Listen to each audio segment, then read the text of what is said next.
Hello and welcome wherever you are and where you find yourself watching this short video I recorded for you today. Now, we all know that remembering the Sabbath is one of the Ten Commandments, one of the rules made by God for his newly created children to aid them in their flourishing. And the idea of regularly resting from our work is biblical. But in a culture that forces us to overwork, how can we practice rest?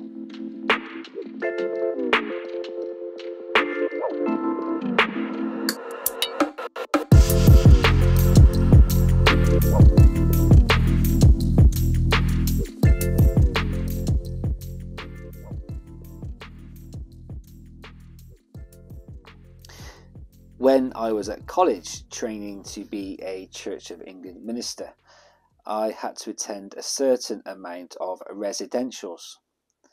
At these residentials, I and other students would gather at the college we attended in Oxford to focus for a time on a certain part of our theological training. At every residential, we were always given a Saturday afternoon off. And our Dean of Studies at the time, she would encourage us to have some Sabbath time. This was odd, I always thought, as I always assumed that the Sabbath, in a Christian context at least, was marked on a Sunday, not a Saturday lunchtime. But we were encouraged that Sabbath time can be marked at any time and on any day. Our college Dean of Studies, she taught that Sabbath time should be spent, in her words, doing something that you imagine you would do in heaven when you get there. Now, for some, that would be walking in the sunshine, or reading, or spending time with family and with friends. What it wouldn't mean was spending time studying more theology or checking emails. Unless, of course, that is how you planned to spend your time in heaven. Sabbath time, then, is taking time out of each day to do something that can refresh and even enrich. Top tips for a Sabbath time, then. Make some time unplanned in your day. Well, I mean, make some time in your day that is completely unplanned. This means having a day in which you can do whatever comes into your mind and in your heart to do at any given moment. Top tip number 2 is to take time each day, if you can, in something that is pleasurable for you, but also something that takes some skill and expertise. Maybe it's something that others do for a living, for example. This could be a sport, but it also could be anything from carpentry to music. This is somewhat comparable to planting a different crop in a field one year in order to replenish nutrients and make the land more fertile for its ordinary produce. So too, we are made more fertile by being creative. Take some contemplative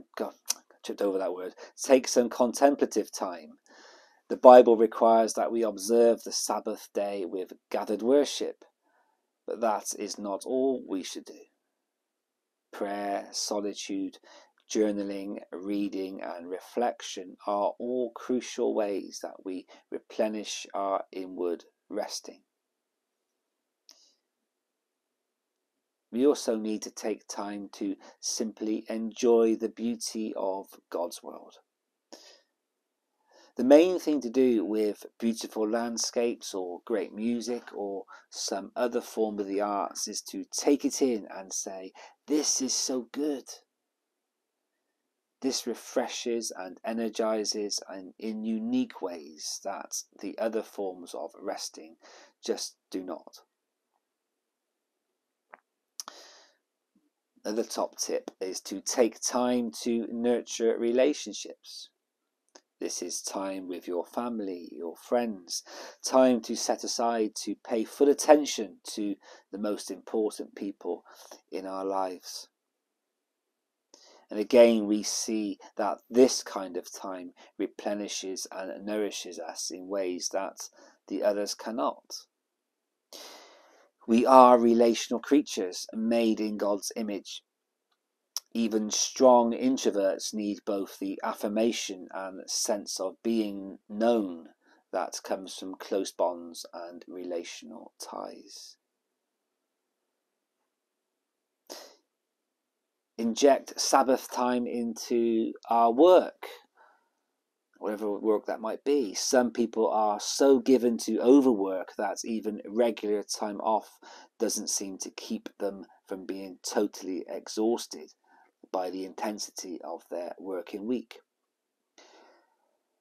Associated with the Sabbath laws were the gleaning laws, in which the owners of fields in biblical times were not allowed to harvest out to the edges of the fields. They had to leave a percentage of grain in the field for the poor to come and take. And some people have used this as an inspiration for deliberately setting fewer goals for themselves in a given day and week. Not harvesting out to the edges, not trying to squeeze productivity out of every single second of every day.